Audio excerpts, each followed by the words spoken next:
Bom dia! Começo o vídeo de hoje desejando que a sua terça-feira e a sua semana sejam excelentes. Espero que você e todos da sua família estejam bem, com muita saúde. Muito obrigada pela companhia de vocês aqui nessa manhã, por estarem aqui comigo para juntos iniciarmos mais uma produtiva e abençoada semana. Sejam todos muito bem-vindos ao nosso boletim diário sobre o auxílio emergencial, sobre o Bolsa Família e sobre os principais benefícios do governo que movimentam o nosso país. No boletim de hoje eu vou falar sobre o calendário de pagamentos do Bolsa Família dessa semana, sobre as opiniões dos dois candidatos à presidência do Senado, Rodrigo Pacheco e Simone Tebet, e a respeito da volta do auxílio emergencial. Já adianto que os dois têm posições contrárias sobre o assunto. O deputado Rodrigo Maia, presidente da Câmara dos Deputados, também falou que algo vai precisar ser feito para ajudar os mais vulneráveis. O ministro da Economia, Paulo Guedes, comentou sobre a retomada da economia e a importância da vacinação nesse contexto. E vamos falar também sobre a declaração dada pelo presidente Jair Bolsonaro sobre o auxílio emergencial. Antes de começar, eu te convido a se inscrever aqui no nosso canal, deixar o seu like nesse vídeo, para nos dar aquela força para continuarmos trazendo conteúdo relevante aqui para vocês, tá certo? Então, eu vou direto ao ponto, direto ao que interessa. Eu vou começar falando sobre o Bolsa Família. Essa semana continuam os pagamentos do primeiro Bolsa Família do ano, que já começaram desde o último dia 18. Como já é padrão no programa, os pagamentos acontecem de acordo com o número do NIS do beneficiário. Hoje, o pagamento será feito para quem tem o NIS final número 7. Amanhã, quem recebe são as pessoas com o NIS final número 8. No dia 28, será a vez das pessoas com o NIS final número 9. E para encerrar o mês de janeiro, no dia 29, será feito o pagamento das pessoas que têm o NIS terminado em 0. Agora eu vou falar sobre o auxílio emergencial. Os senadores Rodrigo Pacheco e Simone Tebet, ambos candidatos à presidência do Senado, defendem posições contrárias quando o assunto em questão é auxílio emergencial e reformas estruturantes. Em artigos publicados na Folha de São Paulo, no último domingo, dia 24, os dois candidatos à presidência do Senado expuseram as suas opiniões. Simone Tebet disse que o auxílio emergencial é uma alternativa que precisa ser viabilizada do ponto de vista fiscal. Para ela, a criação do benefício é uma atribuição que deve vir do executivo e não do legislativo. A senadora ainda disse que, para avançar com reformas estruturais, inclusive a reforma tributária, é preciso esperar a pandemia passar. Já Rodrigo Pacheco, senador candidato à presidência do Senado, adversário de Tebet, tem uma outra posição. Ele disse que, se for eleito presidente da Casa Legislativa, discutirá com o ministro Paulo Guedes a volta do auxílio emergencial, mesmo que isso signifique ultrapassar o teto de gastos. As reformas estruturantes são outro tema onde divergem as opiniões dos dois candidatos à presidência do Senado. Para Pacheco, o assunto deve entrar na pauta logo após as eleições da mesa. Veja o que ele disse, abre aspas. Deve o plenário ser instalado a deliberar com urgência sobre as reformas e as proposições legislativas necessárias para o desenvolvimento do país, fecha aspas, defendeu o senador. E na Câmara dos Deputados, a volta do auxílio emergencial também foi tema de debate. O presidente da Câmara dos Deputados, Rodrigo Maia, que está nos seus últimos dias à frente da casa, falou numa entrevista coletiva sobre as possibilidades de retorno do auxílio emergencial, apresentando até mesmo uma proposta de novo valor. Vamos ouvir o deputado Rodrigo Maia. Então, a partir daí, você diz como faz com o governo, que podia ter feito esse país crescer 8%, e a economia crescendo, você fazer desnecessário o auxílio. Como é que você faz com uma economia que vai cair, na verdade, em relação ao efeito estatístico, tirando o efeito estatístico, vai cair 0,5% ou 1%, então as pessoas vão ter mais dificuldade para emprego e para ter renda, principalmente os mais pobres. Como é que você faz para acolher essas famílias? Porque certamente alguma solução vai ser dada.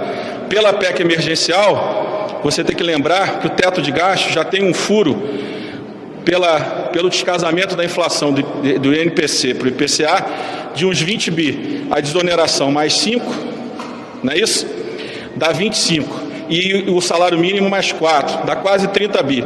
Então você vai precisar de um espaço de 30 para ajustar, com algum ajuste na questão salarial de previdência, que veio um pouco inchado, então vai precisar de 20. E para um programa você vai precisar de um espaço de mais 20, 30. Eu acho que se o governo tivesse ouvido o parlamento, de que a gente precisava ter andado na emergencial depois da eleição e no mês de janeiro, talvez todos entendessem que mesmo um auxílio provisório de 3, 4 meses, mesmo fora do teto, poderia ser aceito pela sociedade e pelos aqueles que investem no Brasil. Mas como nós não temos nada, fica todo mundo querendo saber como é que o Brasil é viável, fazendo mais um aumento de despesas extraordinárias. Pelos resultados do final do ano, diz esse artigo do economista Cláudio Adilson, tanto a dívida pública quanto o déficit serão menores do que o projetado no final do ano. Todo mundo achava que a dívida do Brasil chegaria a quase 100% do PIB, ela vai ficar um pouco abaixo de 90%.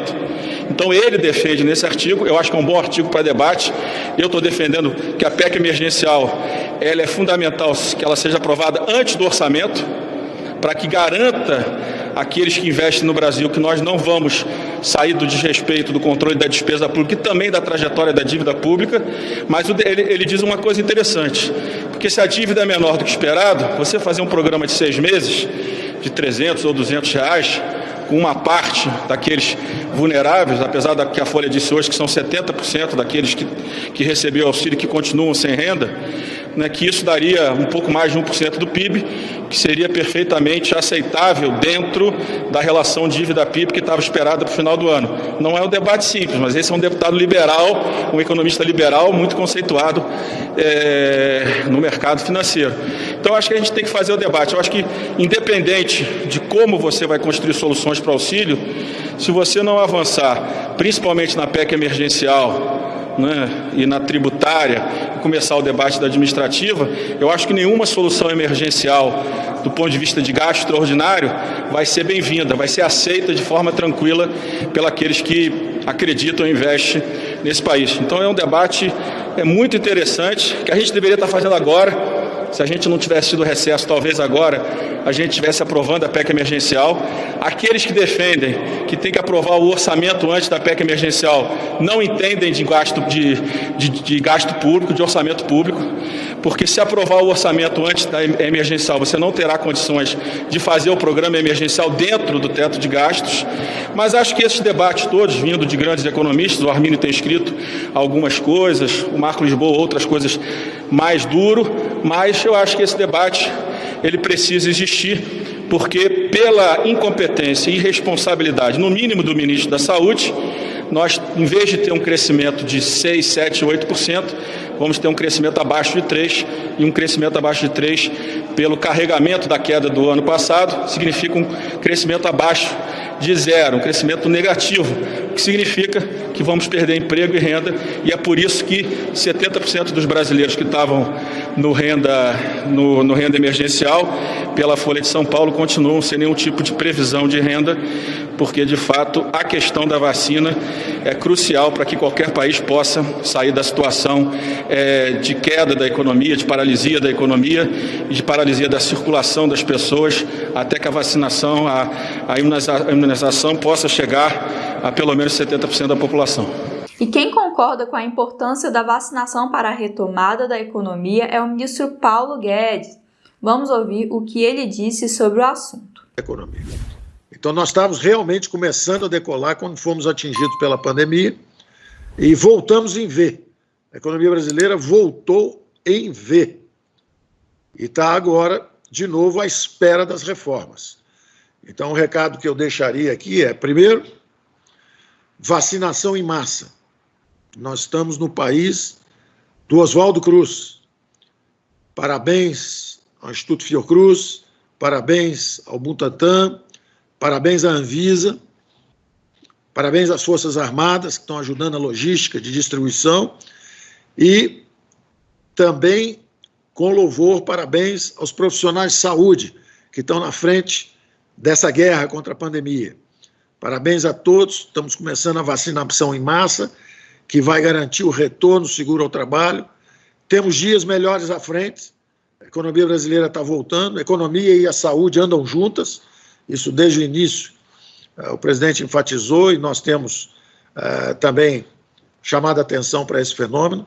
Quer dizer, a volta segura ao trabalho é importante e a vacinação em massa é decisiva. A vacinação em massa é um fator crítico de sucesso para o bom desempenho da economia logo à frente. O Brasil tem uma população em torno de 10 a 15% são justamente os mais idosos. O Brasil está tentando comprar realmente todas as vacinas. A crítica de que nós teríamos ficado numa vacina só simplesmente não cabe. Nós estamos tentando adquirir todas as vacinas, eu sou testemunha do esforço logístico que está sendo feito. Tem muita gente subindo em cadáveres para fazer política.